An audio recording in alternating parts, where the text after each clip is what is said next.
B. Collins.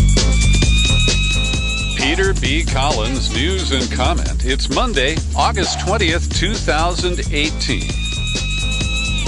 Your humble host has a kind of checkerboard schedule for the next few days. I won't be able to host a podcast tomorrow.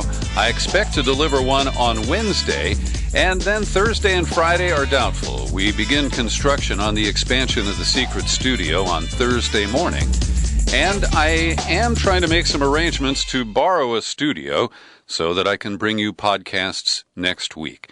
But just take it one day at a time, and we'll be here just as often as possible between now and the Labor Day holiday. Back in the 1970s, when I was a young radio host in Chicago, it was the Watergate scandal that fueled my success in the ratings and big surprise in the front office about what Peter was doing all night long on the radio. But one of the key events was when John Dean, the White House counsel, flipped on Richard Nixon, and when he testified before the Select Committee, the Impeachment Committee. He famously said that he had warned President Nixon that there was a cancer growing on his presidency. And following a 2-day set of dispatches from the New York Times, which I must note are entirely based on anonymous sources, some of which must be in the Mueller investigation, it appears that White House counsel Don McGahn may play the role of John Dean in whatever the final story of the Trump presidency turns out to be. The Times, quoting a dozen current and former White House officials, none of whom are named, says that Don McGahn has given about 30 hours of interviews to the special counsel over the past 9 months, and that the Trump legal team did not exercise rights that it had to review McGahn's testimony and, in some cases, to block it. And that under the old legal team that departed earlier this year, the McGahn was following the advice that Donald Trump had nothing to hide, and so he was cooperating freely with the Mueller investigation. And the Times reports that McGahn and his lawyer, William Burke, couldn't understand why Trump was so willing to allow McGahn to speak freely to the special counsel, that's freely to the special counsel, and feared that Trump was setting McGahn up to take the blame. And with that in mind, McGahn is repeatedly quoted in this article, saying that he has told the president, "I am the counsel for the White House. I am not your personal attorney." And we know that Trump believes that Jeff Sessions, the Attorney General, should act as his personal attorney. He thinks everybody works for him, even Aretha Franklin. And we will honor her at the near the end of this podcast. The Times continues, it's not clear that Trump appreciates the extent to which McGahn has cooperated with the special counsel. The president wrongly believed that McGahn would act as a personal lawyer would for clients and solely defend his interests to investigators. But we're told the two of them rarely speak one-on-one. They meet with the White House Chief of Staff John Kelly to referee or others. And they dig a little dish here. They dish a little dirt. They say that McGahn has been found to call the president King Kong behind his back. And in several cases, they reiterate, this account is based on interviews with current and former White House officials and others who've spoken to both men, all of whom requested anonymity to discuss a sensitive investigation. So this is more leak-driven information. And as I said, the detail of it suggests that there is at least one source inside the Mueller investigative team. Quote, last fall, Mueller's office asked to interview McGahn. To the surprise of the White House, Trump and his lawyers signaled that they had no objection. McGahn was stunned, and so was his attorney, whom he had recently hired out of concern that he needed help to stay out of legal jeopardy himself. And the nature of the description of the cooperation with the Mueller investigators, again, underscores to me that a leak came out of the investigation, which we're told is totally leak-proof. Never happens. Not possible. And so you have to ask, what is the purpose of all this? Well, they're poking the bear. And they are tightening the cage around that bear, if I can use a zoo analogy. And in the follow-up story today, the Times reports that Trump's lawyers realized, after they read the New York Times article that was in the Sunday paper, that they had not been provided a full accounting of McGahn's extensive cooperation with Mueller's office. So they trot out Rudy 9/11 Giuliani to try to toss a word salad that will distract people, and of course he made it worse. He went on Meet the Press with Chuck Todd, and in a bizarre exchange, he first asserted that McGahn was a strong witness for the president, so I don't need to know much more about that. But it's clear that he doesn't know enough about it. And then Chuck Todd pressed him about why he is advising Trump against an interview with the special counsel. And this is what led to this bizarre exchange. Giuliani, when you tell me that Trump should testify because he's going to tell the truth so he shouldn't worry, well, that's so silly because it's somebody's version of the truth, not the truth. Todd spluttered, I don't mean to. And then Giuliani interjected, no, it isn't truth. Truth isn't truth. And this, of course, just sends the Twitter universe into overdrive. And it is the dumbest thing that Giuliani has said, this week anyway. He went on to say, no, don't do this to me. He put his head in his hands. And Todd replied, don't do truth isn't truth to me.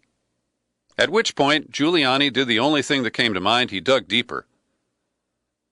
Quote, Donald Trump says, I didn't talk about Flynn with Comey. Comey says you did talk about it. So tell me what the truth is. You're such a genius. Well, what that boils down to, Rudy, is who is more credible. And while I am no defender of James Comey, he has contemporaneous notes that will certainly buttress his credibility when it's put up against Trump. The proven liar, the guy who can barely utter a single sentence without stretching the truth or just lying flat out. And so this story, the plot just thickens and thickens and thickens. Meanwhile, Trump continues his battle with John Brennan, the former CIA director. And as I told you on Friday, it is Nixonian for Trump to use his power for political payback against Brennan. If Brennan violated his security rules, there are procedures for pursuing that. At the same time, John Brennan is no hero to me. The guy who created a constitutional crisis trying to delete and block the investigation of the Senate into CIA torture that he was in the chain of command for, the drone deaths, and as a main driver of the Russiagate telenovela, I have no sympathy for John Brennan. And so on the Sunday shows, Brennan said that he might have to bring a lawsuit. And Trump took the bait and tweeted back, I hope John Brennan, the worst CIA director in our country's history, brings a lawsuit. It will then be very easy to get all of his records, texts, emails, and documents to show not only the poor job he did, but how he was involved in the Mueller-rigged witch hunt. And then Trump closed by predicting he won't sue. And on that note, I think Trump is accurate. I don't think there's a legal basis to pursue the withdrawal of security clearances. It's ugly, it's political, it's payback, but I don't think it's illegal. And when you see 175 national security veterans rally around Brennan, well, it shows you there is a deep state. So John Brennan is posing as this staunch American hero, the guy who stands between us and the shredding of the Constitution. And I don't buy it, not even for a minute. I want to thank listener, subscriber, and longtime supporter Joe Clarici who took to Facebook on Friday to link me to a story that ran while I was on vacation. It's from Computer World. It is a detailed article. The byline is Duncan Campbell, who is at Sussex University. Mr. Campbell goes into great detail. It's a 20-page piece about a guy named Tim Leonard, who is a former hacker and IT contractor in Britain. He's 39 years old. And after the 2016 election, according to this article, Leonard worked with a group of what are described here as mainly American right-wing activists to spread claims that a Democratic insider and not Russian agents were responsible for hacking the Democratic Party. And the article is detailed, and it's quite an indictment of this guy, Tim Leonard. And he did start to run interference. He apparently is or is linked to the so-called forensicator, whose work drew the attention of Bill Binney, the former NSA technical director, who is the subject of an in-depth interview that's available for you right now at peterbcollins.com. And the most troubling part of this Computer World article is that it does contradict some of the assertions of Bill Binney.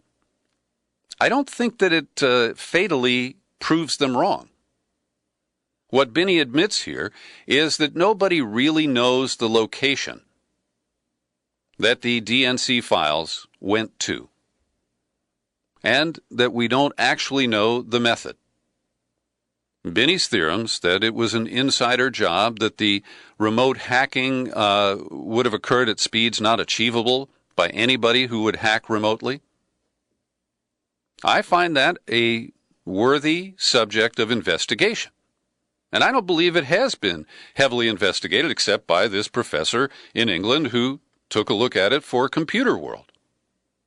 And my biggest gripe about this article is that it treats the Mueller indictment of Friday the 13th of July and the details included in that indictment as evidence.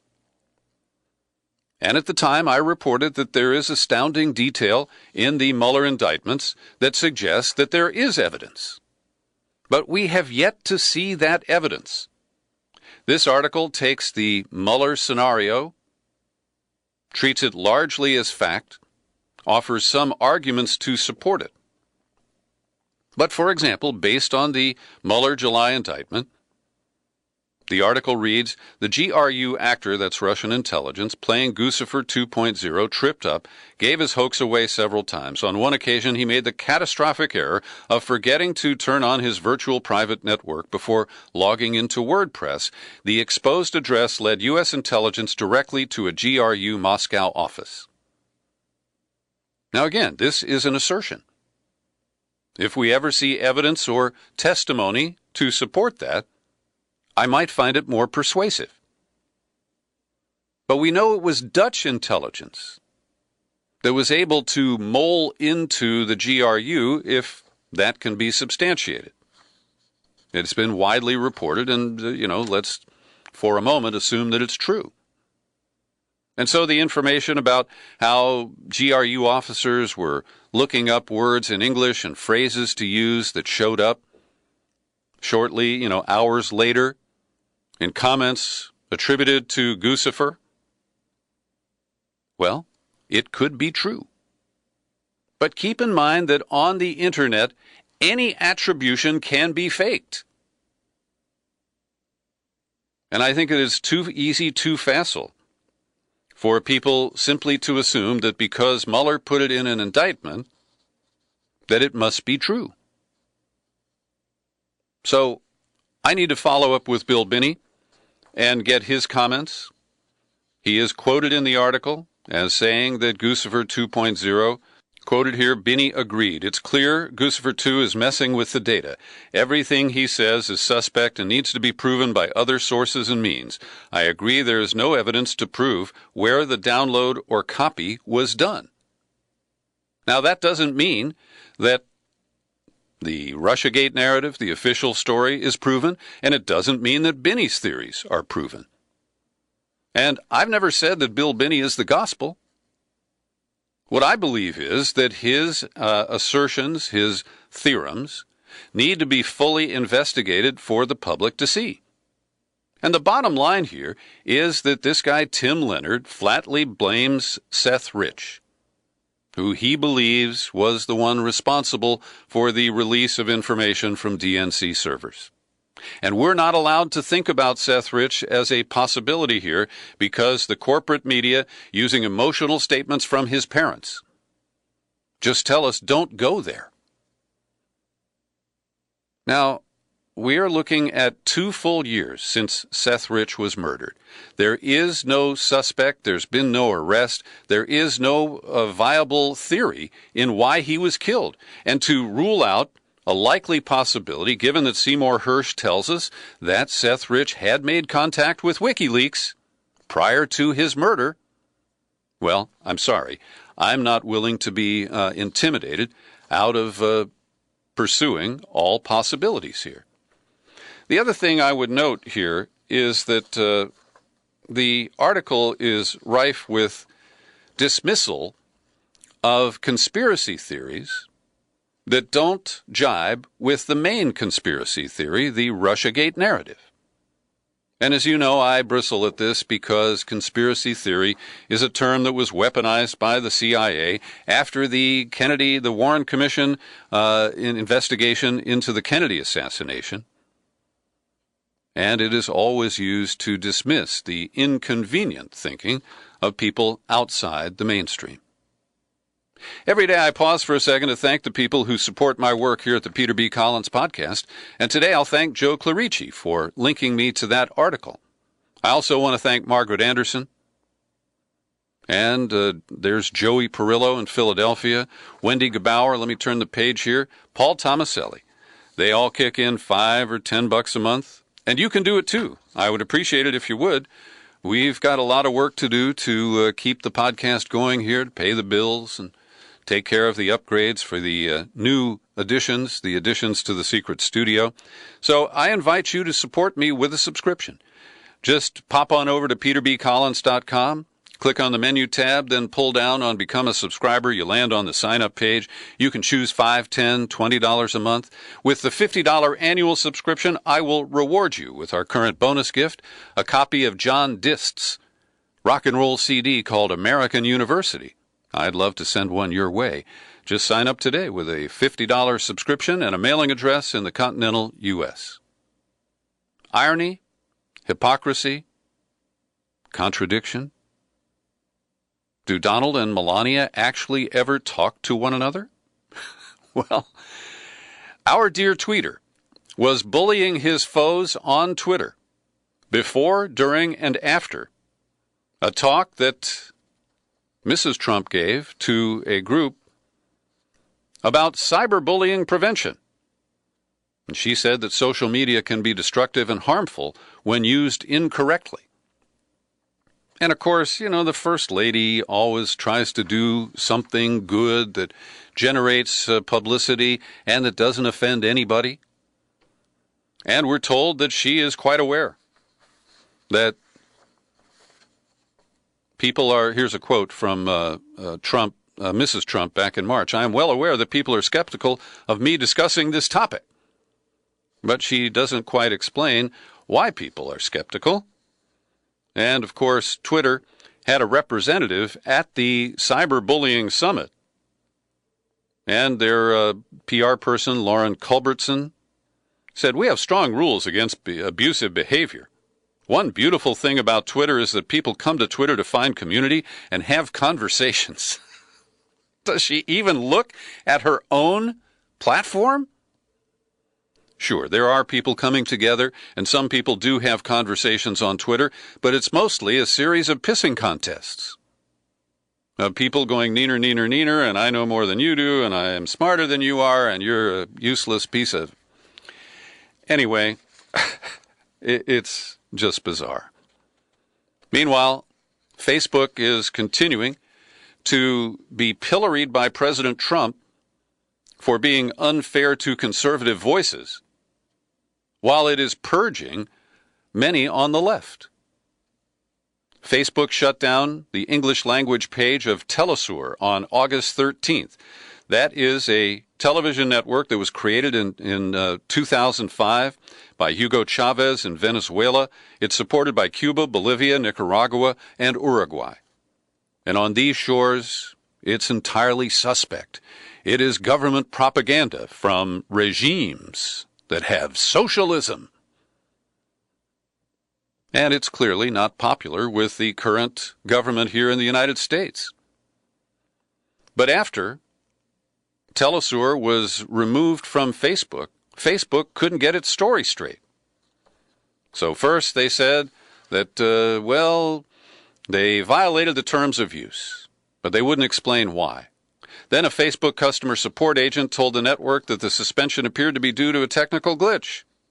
The next day, Facebook wrote Telesur again, this time saying that the company's engineers had conducted several tests and assured the outlet that technicians continued to look for an answer.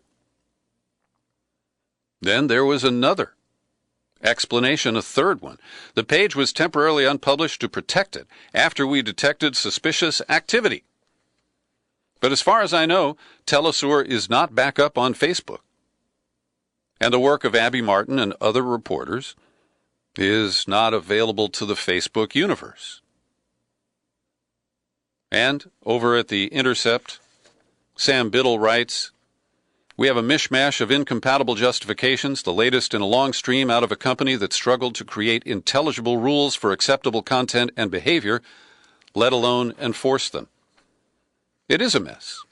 Nobody really knows what the rules are, whether it's Twitter and Peter Van Buren's lifetime banning, when Alex Jones only gets a 7-day timeout. It's arbitrary and it's incoherent. Meanwhile, in Silicon Valley, Google executives are fending off complaints, a little mini rebellion from Googlers. They had an all-hands meeting last Thursday, talking about their efforts to re-enter the Chinese market. They have a project called Dragonfly, which apparently meets the demands of the Chinese government to censor search results on certain topics. And CEO Sundar Pichai admitted to employees that they had been in an exploration stage for quite a while now. Co-founder Sergey Brin also spoke at the meeting and said he knew nothing about Dragonfly until The Intercept wrote about it about 3 weeks ago. And then the chief of search, Ben Gomez at Google, told his staff that they should be ready to get Dragonfly brought off the shelf and quickly deployed. So they're all over the place, and once again, there is no transparency from the management of the companies that control so much of our private information. Here's another protest surfacing in Silicon Valley. Salesforce, the cloud computing giant, is being targeted by activists hoping to force the company to end its contract with the U.S. Customs and Border Protection entity and ICE, the Immigration and Customs Enforcement. The protesters include Greenpeace, New York State Nurses Association, Fight for the Future, and Demand Progress. They're calling for a boycott of Salesforce's flagship Dreamforce conference to be held here in San Francisco in September, with Al Gore keynoting and Will.i.am performing. Now, this is a boycott. I support boycotts. But remember, it's against the law to support a boycott of the State of Israel for its apartheid policies. I also support a boycott of Salesforce because of the ugly, massive tower that they have built in downtown San Francisco. It is a blight on our skyline. And Mark Benioff, who is quite a generous philanthropist, and he told his staff, I'm opposed to separating children from their families at the border. It's immoral. I have personally financially supported legal groups helping families at the border, and I wrote to the White House to encourage them to end this horrible situation. He made no mention of the contract with the Homeland Security Department. And the latest ugly incident involving ICE was in San Bernardino over the weekend. A man and his extremely pregnant wife stopped to gas up the car as he was taking her to the hospital for a scheduled cesarean delivery. ICE agents pulled up, demanded ID, and they whisked away the husband, Joel Arona Lara, age 35. And they gave his wife the keys to the van and told her to, go to the hospital and have your baby. And this is unconscionable, inhuman. In its defense, ICE issued a statement saying that the man was in the U.S. illegally, and then they released a second statement saying he was wanted for homicide in Mexico. There's an outstanding warrant. Only investigators on the other side have contested ICE account. According to the family, he has no criminal history in Mexico. We did our own search through Mexican channels, and we didn't find anything under his name. You better have proof there, ICE. You better have some proof. As I sat down for the podcast today, news broke that shots have been fired at the U.S. Embassy in Ankara, Turkey. 6 gunshots fired at the building, and there are no casualties. This appears to be the development from Trump's sanctions placed on Turkey, the crash of the lira, and the tensions over the U.S. demand to repatriate an American pastor who is being held there. In Minnesota, the Republican morality police, who apparently feel no shame about Donald Trump and his antics, whether it's Stormy Daniels or the massive lies that he tells, but a conservative super PAC has launched an ad campaign based on shaming Democrats who have failed to criticize Keith Ellison. Keith Ellison, the first Muslim member of Congress who is stepping down from the House, running for Attorney General in Minnesota. And I'll be honest, I like Keith Ellison. A few years back at Netroots Nation, he was the only one who told me truthfully that James Clapper had lied under oath before Congress. Now, I cannot evaluate the claims of his longtime girlfriend that he abused her, but it is certainly political that it surfaced just days before the primary in Minnesota. And now the Republicans are using shame based on unproven charges, and it just shows the political climate we operate in today.